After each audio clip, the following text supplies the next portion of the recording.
Assalamualaikum warahmatullahi wabarakatuh.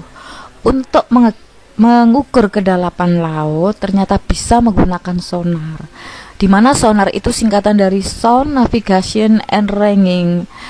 Di mana sebuah kapal itu akan memancarkan suatu gelombang suara, yaitu gelombang suara ultrasonik, dan bisa untuk mengukur kedalaman laut berdasarkan kecepatan suara tersebut yang dipantulkan kembali, yang memantul kembali. Nah, jadi sistem kerja sonar ini bisa dikatakan menerapkan konsep pemantulan bunyi atau pemantulan gelombang bunyi itu. Nah, di video ini kalian akan saya ajak bagaimana sih konsep pemantulan gelombang bunyi itu, ya. Pemantulan bunyi ini dipelajari pada bab getaran, gelombang, dan bunyi dalam kehidupan sehari-hari, di mana materi ini dipelajari antara lain ya oleh siswa kelas 8 semester 2. Baik, kita mulai. Tentunya kalian masih ingat, bunyi itu kan merupakan gelombang, tepatnya gelombang longitudinal. Nah, gelombang itu sendiri kan suatu getaran gerakan bolak-balik ya, getaran yang merambat. Jadi gelombang itu adalah getaran yang merambat, atau gelombang itu adalah gerakan bolak-balik yang merambat. Jadi bisa diartikan bunyi itu bergetar ya. Jadi bunyi itu berupa getaran, bergetar, dan juga bisa merambat. Dan yang merambat adalah energi gelombangnya ya. Oke. Nah, saat bunyi ini merambat dan menemui sebuah penghalang, maka bunyi ini akan dipantulkan kembali. Nah, ini saya jelaskan melalui sketsa pemantulan bunyi ya. Pemantulan bunyi berarti pemantulan dari gelombang ya, gelombang longitudinal. Sketsa pemantulan bunyi ya, karena bunyi kan merupakan gelombang. Nah, sekarang sketsanya bagaimana sistem kerjanya pemantulan bunyi. Nah, ini hampir sama dengan yang dilakukan sistem kerja sonar, dimana untuk mengukur kedalaman laut itu tadi. Kita mulai, misalkan ya, ini adalah bidang pantul. Bidang pantul itu ya bisa dasar laut, misalkan kalau sungai yang sangat dalam ya dasar sungai, atau kalau di darat ini misalkan tembok atau alat-alat yang ada di sekitar kita, misalkan lemari dan sebagainya, itu bisa dikatakan bidang pantul. Kemudian ada sumber bunyi misalkan ambil suatu contoh bel ya, jam beker ini kan merupakan sumber bunyi. Ada getaran bolak-balik ya, ada getaran bolak-balik atau yang disebut getaran. Nah, sumber bunyi ini akan merambat ya, menuju ke bidang pantul. Jadi di sini ada istilahnya bunyi datang mengenai bidang pantul ya kan. Kita langsung bilang aja bunyi ya. Jadi bunyi ini nanti datang mengenai bidang pantul. Nah, ini itu. Nah, nanti bunyi ini akan dipantulkan. Nah, ini akan dipantulkan kemana? Ya, akan sampai ke penerima bunyi. Sudah pasti adalah telinga itu ya. Jadi kalau dalam proses pendengaran kemarin bahwa bunyi pantul ini kan berupa energi getaran yang merambat. Nah, energi getaran yang merambat ini kan nanti ditangkap oleh gendang telinga kan, masuk ke telinga sampai ke gendang telinga. Gendang telinga bergetar. Getaran dari gendang telinga akan melalui telinga bagian dalam, terus dilanjutkan menuju ke otak. Nah, di otak menerjemahkan getaran itu adalah getaran yang sampai ke otak, yang merambat itu adalah bunyi ya. Jadi di sini bunyi dipantulkan. Oke, jadi saya sekilas mengulang kembali tentang bunyi ya. Oke, jadi ada bunyi dipantulkan. Kemudian misalkan kita lihat antara bunyi datang dengan bunyi pantul, kita beri garis tengah atau disebut garis normal yang membatasi bunyi datang dan bunyi pantul. Ini bunyi pantul, ini bunyi datang.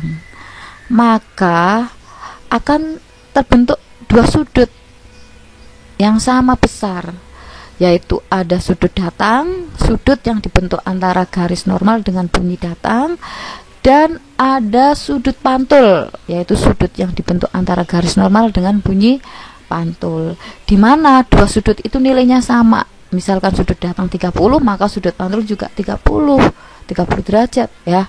Itu jadi sesuai dengan hukum pemantulan bunyi. Nah, ini bunyi dari hukum pemantulan bunyi adalah bahwa bunyi datang garis normal ya, dan bunyi pantul itu terletak dalam satu bidang datar. Sudut datang sama besar dengan sudut pantul. Sudut datang merupakan sudut yang berada di antara sudut datang dengan garis normal. Begitu. Sebaliknya kalau sudut pantul merupakan sudut yang berada di antara sudut pantul dengan garis normal. Nah, di pemantulan bunyi itu ada sesuatu yang bisa dihitung dan diamati. Dalam hal ini disebut besaran pemantulan bunyi. Nah, yang bisa dihitung adalah jarak, di mana jarak itu punya rumus S. Jarak itu kan rumusnya kan V kali T ya kan.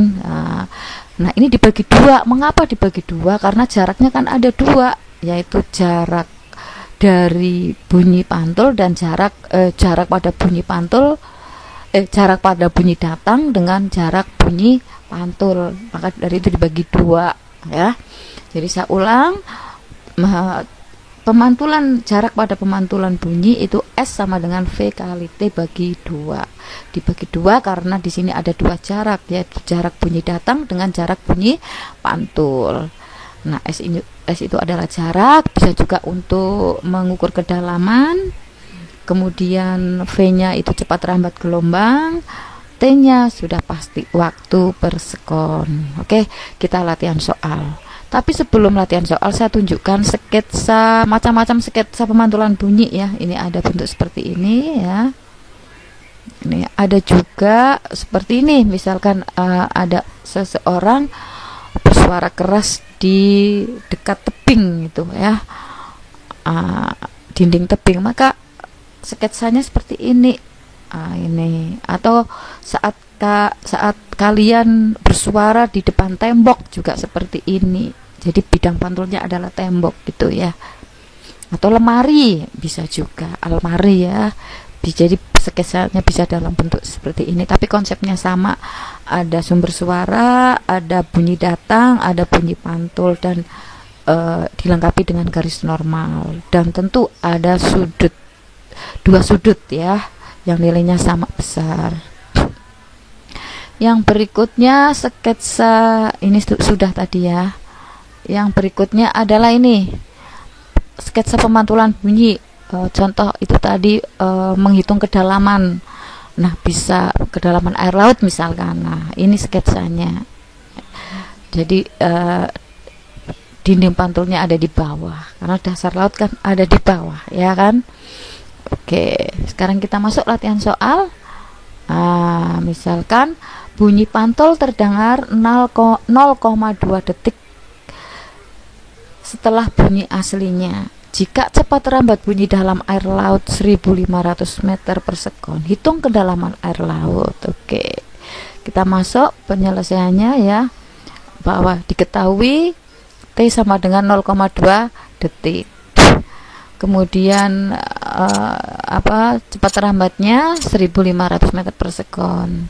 Ditanya S ya kan. Nah, S punya rumus adalah ini, V kali T dibagi 2. Tinggal masukkan aja ya kan. Tinggal masukkan, S nya sama dengan 1500 kali 0,2 detik ya. Kalau di situ meter, detik, jadi nggak ada yang perlu dikonversi satuannya. Nah, ketemu 150 kali 2 dibagi 2 itu sama saja, nilainya 1500 dikalikan 0,2. Ini hubungannya dengan matematika, tentunya kalian tahu ya.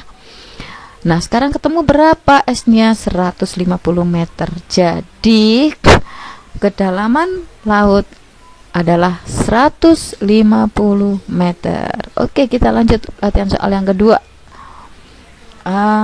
Bila bunyi pantul terdengar 0,5 detik setelah bunyi asli, sedangkan cepat lambat bunyi di udara adalah 330 meter per sekon, maka jarak antara dinding pemantul dengan sumber bunyi adalah, diketahui seperti biasanya, cepat lambat bunyi 330 meter per sekon, kemudian waktunya 0,5 detik, yang ditanya adalah jarak S. Ya, yang ditanya adalah jarak S. Jadi jawab S adalah rumusnya sama dengan V kali T dibagi 2. Tinggal masukkan aja. Nah, itu S-nya 330 kali 0,5 itu sama saja dengan 33 kali 5 dibagi 2. Jadi S-nya ketemu 82 kali 5 meter. Nah, dengan demikian jarak dinding pemantul adalah 82,5 meter. Oke.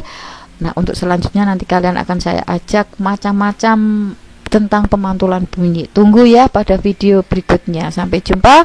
Terima kasih. Wassalamualaikum warahmatullahi wabarakatuh.